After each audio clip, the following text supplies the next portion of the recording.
Hello. Hi, How are you? good. How are you? Very good.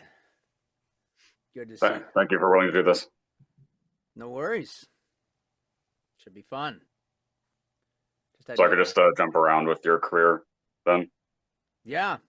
Yes. Go ahead. Jump around, as the old school rap song used to say. Well, the first thing I can ask is, was Wise Guys what got you into Actra, or was it something else? Oh, Wiseguy. Yeah, that was my official, my first professional acting gig in high school. I was I well, yeah, was. It was my first professional acting gig. I was 15, and do you remember Wise Guy, or it's probably way past your I know what age? it is, though. Yeah, you know what it is. You probably looked it Yeah. up, and yeah, but yeah, up in Vancouver, um, Stephen J. Cannell produced a bunch of shows like when they were starting to the film industry was starting to burgeon in Vancouver. Wise Guy was one of the shows along with like 21 Jump Street. And my first actual experience with being on kind of like a film set was with when 21 Jump Street was filming in and around the Vancouver area, and they were going to the different high schools, and there was a sign up sheet to be an extra for an episode of the show called 21 Jump Street. I was oh, what the heck, I'll be an extra. So I signed up for it, and yeah, and that was just kind of my first experience being on a film set. And yeah, it was a very interesting moment I was already doing like drama and acting classes just because that was something that my brother and I liked to do growing up. So, but the first time I remember I saw Johnny Depp walk through the cafeteria and he was being all cool and he jumped on a desk or a cafeteria table and walked over it and walked on and we were like, who's that guy? When everybody's, that you have those like, who's that person?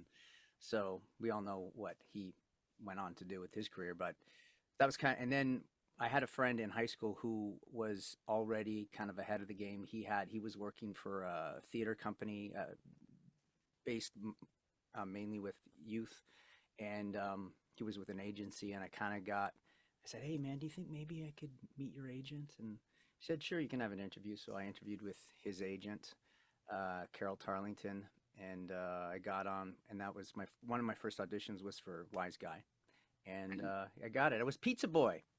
Pizza Boy got roughed up. I was, it was only a couple lines, but it was a good experience to like get on a set and you know, you know, dip my toes in the water, in the proverbial hmm waters. Yeah. Did you get any direct interaction with Johnny when you worked on Jump Street, or no? Um, yeah, there. I mean, I probably did Jump Street 3 times, 3 episodes. Uh, both of the times, or three of the times. One of the time I actually made it. Happens so often when you do television or film is like you do your part and you're waiting for it and it gets cut out. But in there was one episode where I actually came to set and I had like one line in the show and I was very excited. I was going, I'm on Jump Street, and I was sitting in the trailer and Johnny came in and he was putting on this music and I was like just going, well, I was really interested in what the music was and I didn't know because and I was too shy to go, what is that music you're listening to? It's awful good. But eventually I find out it was Tom Waits, Rain Dogs, that album. I don't know if you know it, but Yeah. and then another time I had another scene and I was in a classroom and it was just like I was like a young punker and my line was like Ziggy Pop's got rocket fuel in his veins, and that was my only line. And and it got cut out of the actually I should go back previous to that is that when I had that one line I was in the trailer and I was like, oh, I got a line in the show. I got a knock on my door, on my little, cubicle trailer, and they said, Sam? They go, yeah. He's like, your line's been cut from the show, so you can go home. I'm like, so basically I went home that day. I still got paid, but it was the same. I was like, oh, I don't get to play. And then the other time, I had the line actually. I recorded it or filmed it, and then it didn't make it into the final show. I don't think.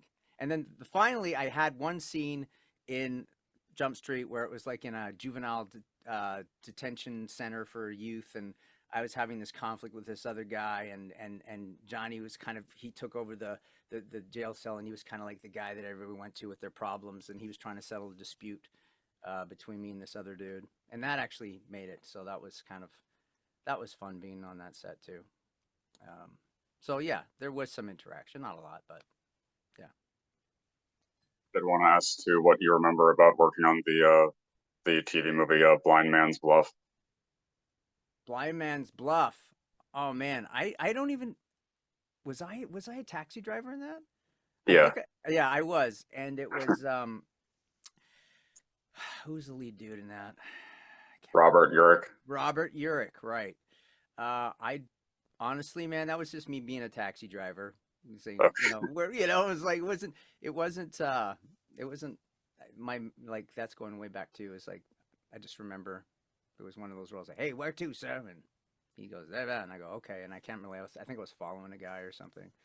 But wow, you're bringing out some old stuff, man. Wow, holy smokes, man, that's cool. But yeah, that was just one of those, early on, you get those little day rolls on shows and you do your thing, and yeah, yeah. Bring me another one. You're bringing up my whole like my the race is the rust is scraping off my brain pan here right now with this stuff. Amazing.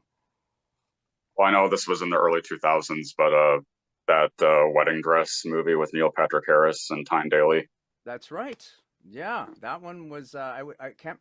I remember one thing. I remember that one was is that they wanted some kind of I think the description was when I auditioned for it was they wanted some kind of faux Euro accent because he was like a fashion guy. So I don't I kind of remember what I was doing, but I probably put something in there that was like, I'm probably from another country. You don't know exactly where I'm from, maybe here or there, and it was just kind of that kind of faux faux Euro thing that I did, and I remember working with Neil, and that we was I had one scene. I think he played a photographer in that one, and it was a good scene.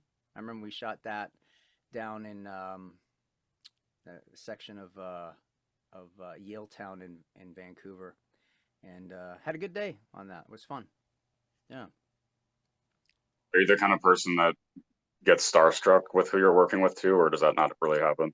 Um, I don't. I think maybe earlier on, like when I was like in my early teens or my late teens, like especially when Jump Street was going on, I think a lot of the kids of that day, the young actors were really like, "Oh, I hope I get a scene with Johnny" and things like that. So being on the set of Jump Street was probably the one time I was a little bit like, you know, I don't know if it's starstruck, but it was like, when you're young and there's an actor that you look up to and they're in the spotlight, you're kind of like a little bit admiring them. But going on, I never really got like starstruck. I think it would be hard for me to. I've always like people that maybe someone who is still alive today who would probably make me get a little um, like that is maybe someone like Jim Henson, a Oh creator yeah. type like that. That might have made me a little, you know, I don't know about nervous, but just in admiration when I go, you've really impacted me a lot or my childhood, that kind of thing. Mm. Yeah, yeah, for sure. Was there ever any aspiration at some point to move to LA or no? Um, n- well, there was a couple of times maybe in my early 20s when I did stuff up here. Um, I worked on this MOW called ended up being called Kids in the Wood, which was basically like a spoof on Boys in the Hood. It was kind of a comedy, and it was basically an NBC movie of the week where there was a lot of the day there was a lot of um sitcom kids that were in it. It was a ensemble cast, and a lot of the kids from like Candace Cameron was on it, and Alfonso Ribeiro from Fresh Prince and other people like that. And I was probably 23, and I had a substantial lead role in this, and it was actually my first really big gig where I was like, wow, it was like 21 days on a movie, and I was very just excited to be like working that much at that age. Hmm. And there's a lot of that talk like, dude, you got to come down to LA, man, you got to do this, you should come down now. And I kind of thought about it at that point, but I didn't. I just didn't have. I don't think I had the confidence or the thought that I could actually go down there and do the whole thing. I knew people that had done it, but I didn't. I don't think I was mentally prepared to go and make that leap and just dive in there. And then maybe later on in my career, I started to do a lot of voice work, and then when you're working, you feel like, well, this is pretty good. I'm having a good career here, like making that transition into a new market, and it's not like you're starting all over again, but you're having to kind of reestablish yourself and make those contacts. And I had a couple of friends who went down to LA and they succeeded and they did quite well for themselves. But I also got to see what's required to kind of do. It's not starting from scratch, but it's really just like it's a harder leap to make when you're kind of well established in the place that you're working in and trying to do that jump. And some Hmm. people are like, I just want to be able to do this, go to this extra thing. But for me, I was happy and content with my life, and it didn't feel like it. It was also, with my wife as well, considering like doing that big move like that, and considering what she would have, how that would impact her and the whole thing. And I think we were just happy with our lives. It was like, no need, let's not, let's not mess with it. So I kind of Hmm. like, I flirted with it a couple times, but never, you know, got convinced myself that that was the right thing to do. Yeah. Well, I do think it's really interesting that your first voiceover role actually was in anime, like very, very early on. Yes, Dragon Warrior, is that the one you're Yeah. referring to? Yeah, that was anime was just starting to burgeon here a little bit with getting some dubs through Ocean Studios or IPP in Vancouver, and I see the way I remember. I might be not remembering this correctly, but I think that my first voice audition ever was not even in front of a microphone. It was like reading a script to the people in front of them with it was that's the way I Oh, remember. I could be wrong, but that was my first audition for voice. I got it, and I was like kind of because I didn't even know at that point that voice was a possibility, and so I did it, and I got the part, and then dubbing was a whole new kind of thing to try and figure out. When I don't know if you've ever the dubbing process. You hear the three beeps in your yeah. phones, and on the fourth beat, you gotta say your line and try and match the flaps and everything. So, there was a little bit of a learning curve there, but overall, I kind of got the hang of it, and that was a fun little intro to. And was look, I managed to kind of go back and find it on YouTube to watch it after all these years, and I mean, I cringe a little bit when because it's my first voice role. I kind of cringe a little bit, go, but that's when you're just your first role, you're green and you're just trying your best to do what you can do. But it was kind of a cool show, and I know it was based on a video game, as far as I understand Dragon it. Quest, yeah. Yeah, Dragon Quest, and it's too bad that it didn't go on for more episodes because I think we only did 13 of them, so it didn't really go anywhere after that. And I was trying to look for it on. I don't even know if there's any English dub VHSs available or DVDs. I think it's strictly the Well, original Japanese. I don't know, but because I thought, well, it'd kind of be fun. And anything like that, the old school stuff, you try and buy that stuff like on VHS or DVD, it's like super expensive on eBay. If you try and buy it, it's like crazy expensive. yeah. Well, I would think too, your roles in Ranma would have been like one of the next early things that you did for Yeah, anime. yeah, that was one of the earlier ones. Rama one half. Um, I mean, the main thing that people talk to me about is Ghost Cat, which I was kind Yeah. of the Ghost Cat was the main thing that I do, and it was, you know, people go, oh, and the only thing I really remember, I actually came across the first four seasons, and it's Japanese, so it's not the English dub, but the first four seasons on DVD of Rama, and I had to grab them just because I thrift and I like to buy stuff that I see, and then maybe I'll flip it later for a bit.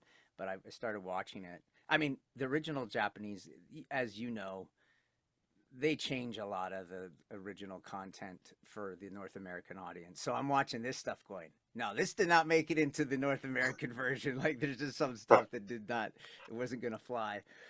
But Ghost Cat, yeah, that was fun. It was just be my bride. He was, you know, a little creepy, big cat, ghost cat. But people all usually say that. Say be my bride, and I say that. Yeah, that was fun. And you know, all you know, of course, all the people in that were part of the Vancouver crew, like Kirby was in there. I believe he was the lead guy, Kirby Morrow on Ranma, and so cheers to Kirby. That's also one thing I've asked with every Canadian voice actor that I've interviewed is like what their tribute memory is of Kirby.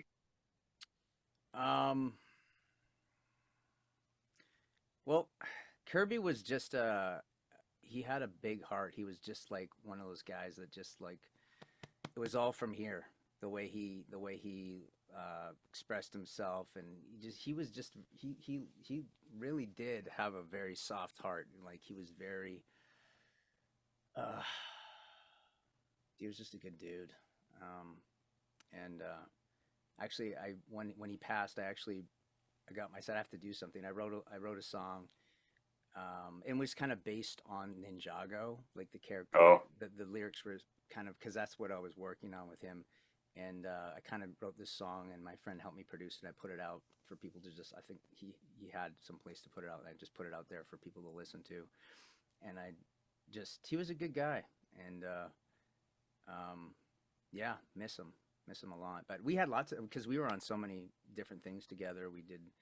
I don't know. There's some shows that aren't as well known in the States, but like one show we worked together on a lot was Class of the Titans, which was all based on Greek mythological characters, or they were the relation of the old Greek characters, and yeah, and then obviously Ninjago, but he was a good soul. He was a very good soul. I hadn't seen too many people bring up to you another early anime role, Video Girl Eye. Say that again. Video Girl Eye. Video Girl Eye. See, now you stumped me because I'm I don't even remember that one to be honest with you. Video Girl Okay. Eye. What did I do in that? Do you have any idea? Yeah, you were. So the main character was voiced by Brad Swale, and he's this lonely guy that rents this videotape. And the girl that's like in the anime that he's watching comes to life, and she's voiced by Maggie Blue O'Hara. Oh, Maggie, And yeah. you're just Brad's best friend, Takashi. What? Oh my Yeah, God, I feel horrible now. I gotta look that up now. That one just went. So I was in this show regularly. yeah, Video. you were a supporting role. Wow, man, this is bad. I don't even I'm like you're probably like tickling my brain somewhere where I'm going, oh yeah, that's right. But does it say what year that was? It was dubbed in '99. Okay, well there you go, 99. I don't remember anything after, you know, before 2002. That's my excuse. Okay, Video Girl. Okay, I'm gonna have to look that up now because I'm getting Okay. to this place in my life where I'm like where I have conversations with someone like you, and you basically tell me you don't remember that show. I'm like, I gotta go look at that now. But okay, good to know. It was Brad and I. Okay, good. Yeah. I'm gonna get on that for sure. Well, I would think because it was around the same time that you got a lot to do with Monster Rancher. See, Monster Rancher, no problem. I remember that one really well. That was Hair. Yeah, Yeah. that was a fun show to do. And little Andrew Francis, before his voice got all changed and stuff, he was the young lead on that, and it was That was yeah, and I remember I was always I was my character was always having fights with I think it was it Scott McNeil's character on the show? What was the Yeah. yeah, yeah, we were always getting into it. I was here and I was always angry. Ah, that's right. Nobody messed with me. Um that was a fun show. I liked doing that show. Every time I went in, I had a good time. Um that was fun. I mean, it was a well, it was more like a kid show, but it wasn't like grown up anime, but it was fun. Had a good time for that for sure. Your character on a Saber Marionette J. It's pretty funny too. If you remember that Oh at all. yes, yes. I actually have that. I have that on DVD, and I'm gonna watch it again. But he was fun. Very eccentric and uppity, and elitish, and yeah, he was a lot of fun to play. I remember that. I just could just get really broad. I can't believe this is happening to me. Oh my! He was a real piece of work, as we say. But that was a lot of fun. There's still a really big fan affinity with Cardcaptor Sakura even today too. Oh yeah, that show. Yeah, I was kind of yeah. Julian and Yue. I mean, the whole thing when Yue showed up, it was like I was like, wow, look at me. I can't believe it. I am a beautiful, beautiful man. Look at me. My all white, the hair, everything. I was like, there's still a lot of people who that was like one of their quintessential animes growing up, watching that one for sure. And that was fun. And then I love what Matt Hill did with what was his Oh, Carol. yeah, yeah. Yeah, he cracked me up watching that. Maddie. He was funny. It was interesting that uh, being at the time that it did come out when it was dubbed, that of course the whole gay relationship that you and Tony Sampson's character had to be completely like edited out. Yeah, that's funny because like knowing Tony and working with him for so long on Ed, Ed and Eddie, Yeah. it's just it's kind of bizarre to think about. But like that was the whole thing with and to be honest with you, back in the day when I was dubbing a lot of this anime stuff, I wasn't like honed into the whole original Japanese dubs. And people say, a lot of people like, I only want to watch the original Japanese, and excuse me, not really knowing how much the difference was between making it kind of taking certain content out for the North American audience, how much they had changed certain dynamics, relationship dynamics. And what's the first word when I learned Yahweh for the first time? Like I was like, what was that? And then and then of course you had DeviantArt, and then you go, oh, okay, yeah, okay, now I see, yeah, all right. But that was like, so for me it was kind of just like a whole new world when I actually went in to go to a couple of cons back. Like these are cons like going back like 20 years ago, and just seeing like the people who did like the English dubs, and they enjoyed the North American version of them, but there was also the hardcore original Japanese people, and then talking about the differences and how they had to change the stories to make cultural sense too, because there's some aspects of Japanese culture that don't translate well into North American culture, and they had to do all those tweak things.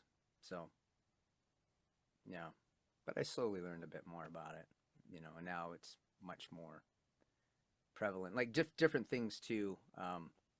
Like even with I don't know if you ever watched Knights of the Zodiac.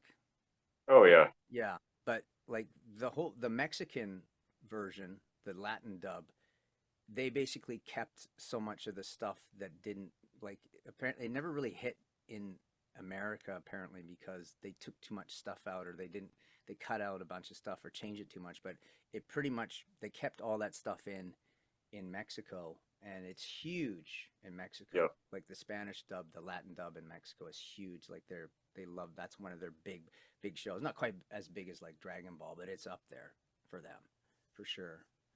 With the collecting and the figures and all that stuff, they just love it.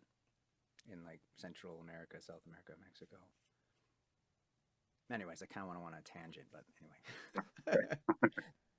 Well, based off what you were just saying, it was really funny to listen to the parts of the interview that you did with Trevor Duvall back when he had his Oh show, yeah, talking Trevor. His yeah. talking about like the whole uh fan headcanons about Kira and Athrun, and then like you were doing these monologues as Athrun about like Oh like yeah, I can't focus on women. I have to go think about Kira. yeah. I gotta go think of a Kira in my Gundam suit. You know, just Kira. Oh, I used to bug. Yeah, Matt and I would, because we're going in the studio. It's so funny. Like Matt's such a good friend to this day, and that's kind of a thing. The fact that we were Eds together, and then we're Kira and Athrun, this duo, and our love for each other.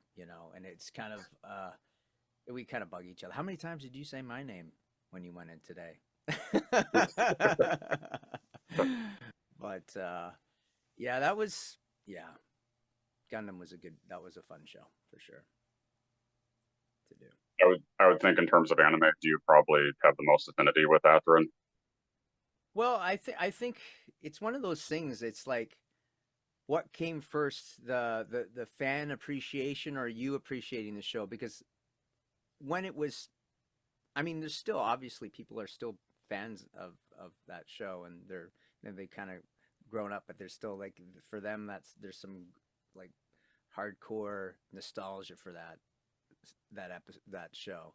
And when I was doing it, it was from an acting standpoint, it was like I enjoyed doing that show because it was the tone was kind of like it was a soap opera in space, right? I mean, kind of essentially, but it was well done, and it would just afforded a kind of to do more dramatic performance in a show, which was kind of like, when you're doing goofy animals, blah, blah, blah, and you're doing all that stuff, but nice when you have to be like, you're doing like stuff that's serious about the war, and we have to bring peace to the universe, and the whole thing with Kira and having all the potential love interests for the Athrun that didn't really were love interests. I mean, he seemed to be pretty disinterested with everybody and everything except Kira. But no, I'm joking. But it was a good show, and the fan response from the show was great too, because a lot of people really enjoyed what we did with the dub, and now there's still people out there that enjoy it and talk about it. And I don't know if there's a whole new generation of people engaging in older anime and like finding it and really enjoying it. I'm not sure, because I'm not really keyed into the whole anime community that way, but maybe there is. I'm not sure. You would know better, I'm sure. Well, when you did do conventions back then, was there like a most popular line as Athrun that people always wanted you to say or do, or No, I don't know if there was. I would just usually tell them, listen, I'd say, one day this war will end, I promise you, or something. I wouldn't pick a certain thing, but usually I would just scream out Kira's name or something. I would get them like, Kira, you know. yeah. So I don't. I back in the day, I'm not sure if I had a specific line, but I would usually say something if they were, are you a natural? It doesn't matter if you're a natural or coordinator. I still love you. Stuff like that. Well, there's a couple videos on YouTube from that same time frame of at conventions of you doing Athrun talking to Double D. Oh yes, That was really funny. Yeah. That's something that people will do. They'll sometimes say, "Hey, you do this and that," and then you throw it out there. But that's kind of fun. You got to think on your toes. So, yeah. Do you have much connection with your other character in Gundam, Tieria? Some people liked Tierra Erde a lot. I don't think it's struck a chord as much as Athrun, but I know when that came out, people liked the character. I just liked that he had a pink cardigan. I thought that he rocked that really well. It was like, but sometimes I kind of like I get cast and I just kind of know that I'm the kind of character I'm gonna get. Like, not always gonna have spectacles, but he kind of, I was like, yeah, I can see him getting cast as Tyria for sure. But then you look at a show like Dexter and Hamtaro or whatever. They're a little cerebral. I mean, he came off. I kind of like the fact that he was a little bit cold and distant and a little bit snarky. Not like his snark level is, maybe a 5 out of 10, but he was an interesting character. I thought people liked him, but I don't. Yeah. Speaking of Hamtaro, that was probably the first voice, or like the first character that instilled your voice in my head was Dexter. Yeah, Well, yeah, that was kind of one of my staple kind of. Yep, he's got to be. He's in here and Pashmino. I kind of do a lot of those Kind of characters where he's a little bit nasally and oh my and. That was another fun show to dub too. Just good little cast and always, I can't remember what it was if we had to do when we were eating seeds or whatever. It was it's time to do some crumbs, and we're like, okay, let's do it.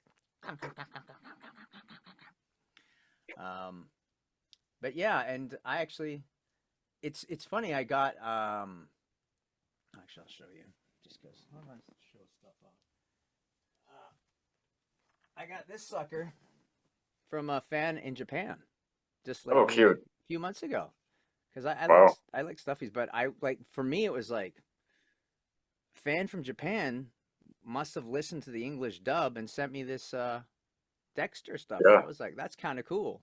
I would have thought last place it would be Japan. They would be listening to the original Japanese on that, but maybe they'd like both. Who knows? But that was kind of cool. This is like my favorite little gifts that I got from somebody. It was fun, and I actually got a very cool Hamtaro book too. That I should have got it all signed by the cast, but it's something I have in my kind of memorabilia collection. Mm-hmm. So that was a fun show, Hamtaro.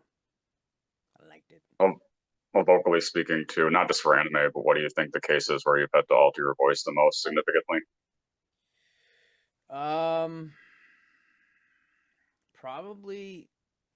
I'd probably say Double D is the most. Oh dear, the most extreme version of being up here in my upper range. And then another character that was kind of crazy. I did this show called Pac-Man and the Ghostly Adventures. Not anime based, but was the cartoon based on Pac-Man, and I played Betrayed us, and he was more of an evil person, always speaking like this and very animated. So he was took a lot of energy to do, and I usually was just pouring sweat when I had to do one of his little tirades. But yeah, but a lot of the stuff that I have done is like the kind of young hero guy. So the voice is kind of in here, like with Lloyd Garmadon, and it doesn't, I don't talk like that, but I've kind of gotten to that place where talking like a young guy is kind of, and I've done a lot of roles in that kind of range, and for me, psychologically, they're all different because everybody's, it's its own character, its own person, but just the sound and tonality is kind of the same, but yeah, so those are probably the two of the extremists, is that Betrayus and Double D, as far as changing my voice. Unless you can think of one that I forgot, I don't know. Well, I'm sure this is probably obvious, but when you were doing Baby Looney Tunes, was that just very seamless to go between all of the characters you played? Oh yeah, I totally forgot. I thought they did Daffy Duck's not exactly. You know what? It was we went through the characters one by one. It wasn't like How you doing there, Davy? Laugh ridiculous, bug. I'm not doing this. All right. Thought. Like it's just because it would have been possible, but because they have three such distinct characters, it was like more to try and go through and nail each in one, and that's the way I prefer to do it, because I feel like I'm not doing it justice if I kind of like try and do the whole back and forth. Like, I remember that movie that had Robin Williams showing him doing some dubbing Oh yeah. and it was like, that's not how it's done, people. I know it looks really cool for a movie, but most people don't do it that way. So I mean, when you're going to a con and people want you to go like, hey, do that, and then you kind of doing it for them. All right, I'm gonna say that this is the only way to go. That is the most ridiculous thing I have ever heard in my life. Oh, that's not very nice of you to say. Granny would not approve. So you could do that, but in the recording sessions, I much preferred to like stay locked in on the character and do them separately. That's one of my favorite shows that I've ever done too, just because it was just to do iconic characters like that and also have them be babies. So there wasn't like the pressure of I have to do a direct mimicry of being that person or that character. I was able to like put my spin on it a bit, capture the essence of the characters without having to do a dead like, imitation, which was nice. Do you think you prefer working on more comedic projects over dramatic, or no? I think, I mean, in the world of animation, it's always fun to play the. I mean, I don't know. It depends, but I like both. But I do have a softer spot for like comedy and like energetic kind of comedic characters are kind of more geared to what I like. But I've enjoyed the dramatic roles as well. Like you may bring this up in a bit, but I mean like doing things like Nana, where I played Ren Hanju. That was kind of like a fun. I liked the challenge of creating like doing some. I thought it was really like I actually went back and watched the whole series in the English dub just to really enjoy the voice acting, because I thought everybody did a really good job of voice acting in that show. There's just great job, and it was fun to do those challenging things where you're just having conversational back and forth. Like whether it's talking to Nana, we're hanging out in the bathtub together, or just having a little bit of back and forth with the drama of our relationship. Those things are fun to dub, because you want to make it natural enough and engaging enough for people that they can buy their relationships and buy their buy the acting. So that was fun. But it's also fun to be wacky as well and silly. So I don't know. I'd say I've been more wacky and silly than dramatic overall in my career. But like I'd say Gundam Seed and then Nana would be the two that I would put up there as kind of more dramatic acting that I really enjoyed doing. Well, and the character that you play in Black Lagoon is like the comedic standout from everything else that goes on in that show. Yeah, I gotta watch that, because I was not really in that show a bunch. I think I was in a few episodes. Do you have the name of the character there? Lock On. Lock On. Okay, yeah.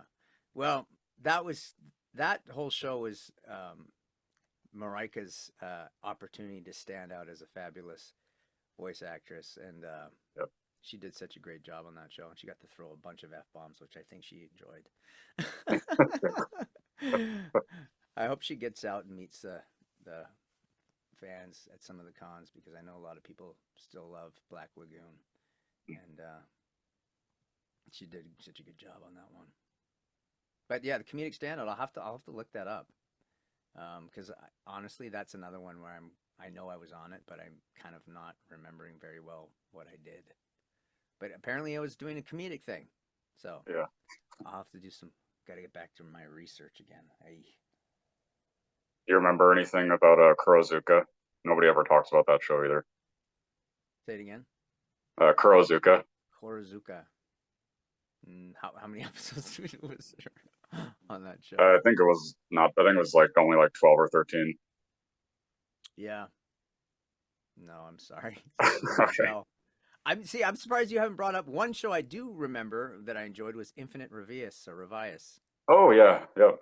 Yeah, that was a show that we did a lot of episodes, and I got to be the kind of the petulant commander on that show. And I actually have I'm gonna watch that again because I do have that one on DVD, and that was a fun one to do. But that's one I do remember. I'm not I'm not so bad right now. I've only forgotten two shows that I was on. Mm. Could be worse. Well, Ren actually probably is my single favorite role of yours. On Nana. So yeah. Yeah. Do you Yeah. think that that's the darkest headspace you've had to go for anime, or?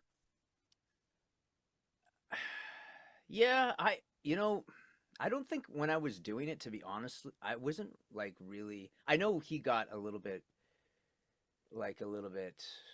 dark as the show progressed. He went in a darker place. I mean, everybody kind of did. That was like, um, but yeah, I guess I just with yeah, that's kind of the closest I got to performing someone that was seriously in a dark place, like um psychologically, you know. So, but the thing is with I'll say that when I'm doing on-camera acting and I have to do that, I get more messed up about it, like traumatized. But whatever with voice work, it doesn't impact me the same way. So I'm able to do that stuff, and I don't feel like I'm going like down the rabbit hole of darkness. So, but yeah, I would agree that that was probably the most kind of darkest psychological space I've done in anime for sure. And yeah, I mean, I'm kind of old school. I mean, obviously they tore a page out of Sid Vicious look Right. for him, and I was like I could relate to the whole Sid Vicious vibe, right, with the kind of late '70s, early '80s punk thing going on, and I did like his character for sure. I mean, he came off as a bit aloof, but he was just dealing with stuff.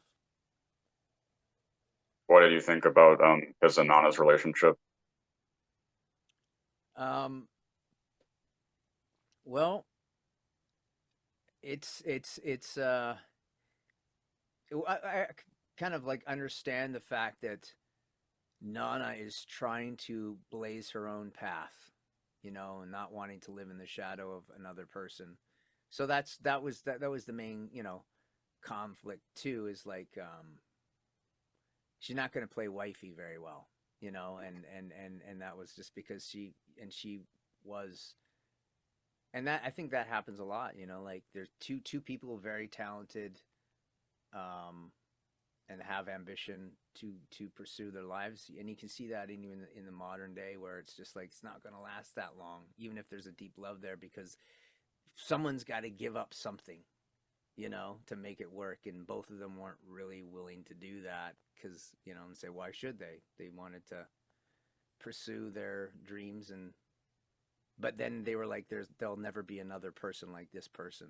Doesn't matter if maybe they go on and find somebody else and they live that there's like that connection that's so deep, that soul connection was there. It was like, and they both knew it. It's like, no, there'll never be another person that's gonna fill that's, let's call it a soul hole. Yeah. you know but yeah, it's like whatever, it's meant to be bittersweet, right? Like we can't be together but we want to be together, but you know and that's part, I think that's the part of the thing that makes people love it so much, is because it's like, oh, especially when you're like young and your heart's torn out with, oh my god, it's like that, you just let that angst. It's kind of like people love that kind of angst when they're watching it. I don't, not if they're living through it, but they kind of identify with it, and they love it. And I think that's why there's such a strong draw to, especially their dynamic in that relationship in the show.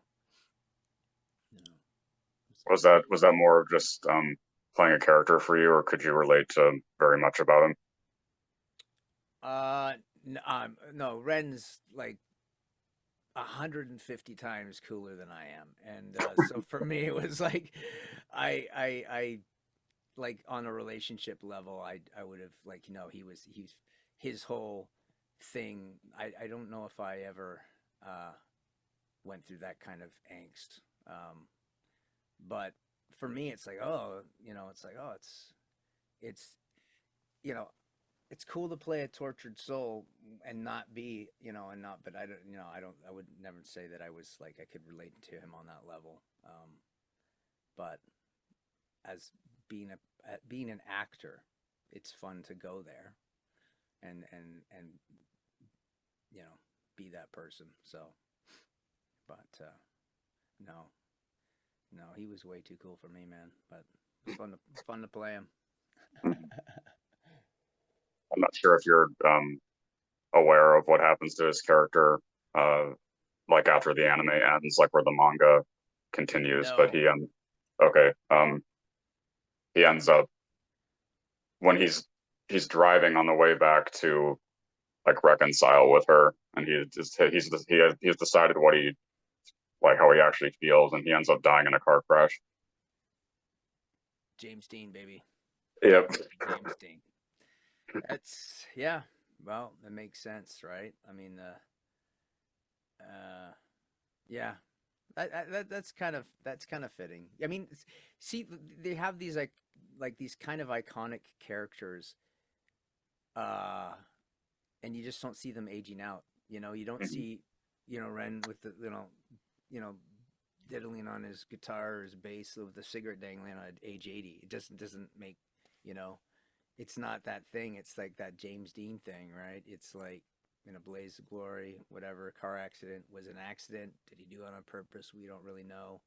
But everybody loved him, tortured soul. He'll forever be beautiful and young in the eyes of everyone. It's kind of that kind of thing. Just my opinion.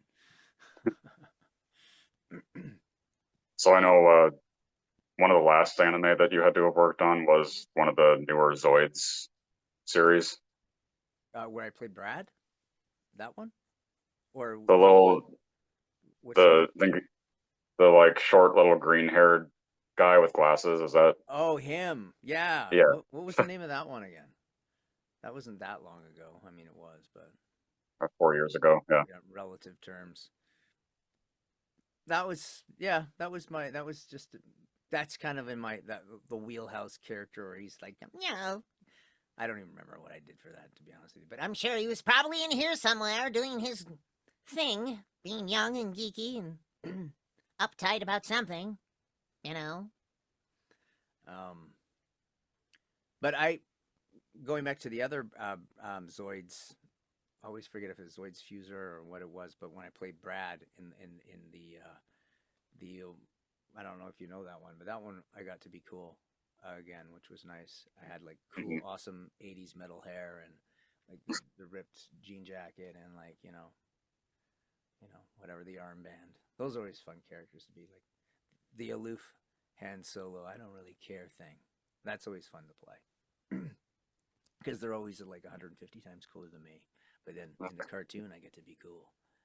That's right. That's right. I'm super, super laid back, and nothing ruffles my feathers. Well, you have a cool character in Death Note, obviously, too, Steven. Yeah. Well, it was Cito, and then Giovanni was kind of the human, but Yep. that was kind of, I got to do both things. I got to be like the kind of serious, cool human, and then No, I want my notebook back. the kind of the whiny dude that I like to do. But he was fun as a demon. He was just, yeah, he was funny. And that show's such a well done Yep. show. Great dub. I have that one too, and I gotta watch it all over again as well because it was really well done. Everybody did a great job on that. And they're all going out there. They're all at the cons signing autographs for this show. I mean, Death Note is. I mean, I don't know where it sits for you in your top, animes, but I know it's in a lot of people's minds. It's in their top 10, top 20 for sure. Yep. So, yeah, that's just to be a part of that show was kind of cool too. It was a well done show, and it's got Have you still been doing very many conventions lately? um. I just got back into it this year a little bit. The honestly, I mean, the big draw for me is mostly my work on Ed, Ed and Eddie because that was a Hmm. Cartoon Network show and that was quite popular. Um, so and got some dates lined up to go out with the other two, Tony Sampson and Matt Hill. Um, but I also know with that there's going to be a lot of other stuff that people are going to want to talk about or get like definitely, with all three of us there, it'll probably be card captors will probably come up just because we were all on the show. And then Yeah. with Maddie and I, usually there's a lot of Gundam fans because of the Athrun Kira connection.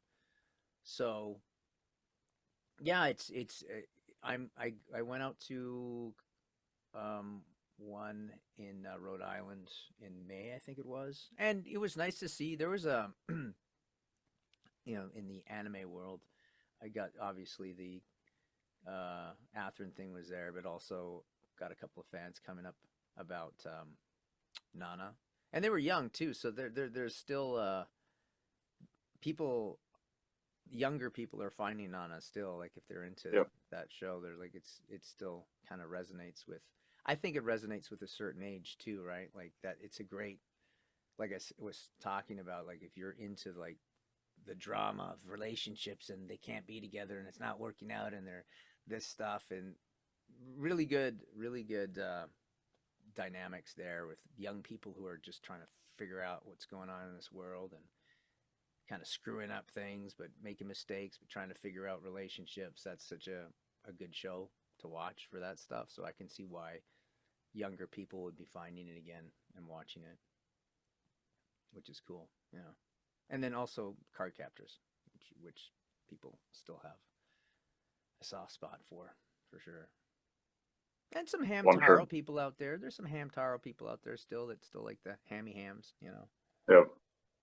Well, I'm sure that you've gotten a number of stories from fans about how roles that you played have saved them in some way, too.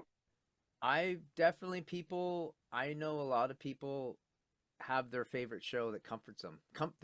People have comfort food, people have comfort shows. I have fans who still will go back and watch whatever that show is, whether it's Gundam or stuff, because it was that show in particular that really gave them, something to look forward to when times were tough. And I've heard that definitely on occasion about people who really connected to something.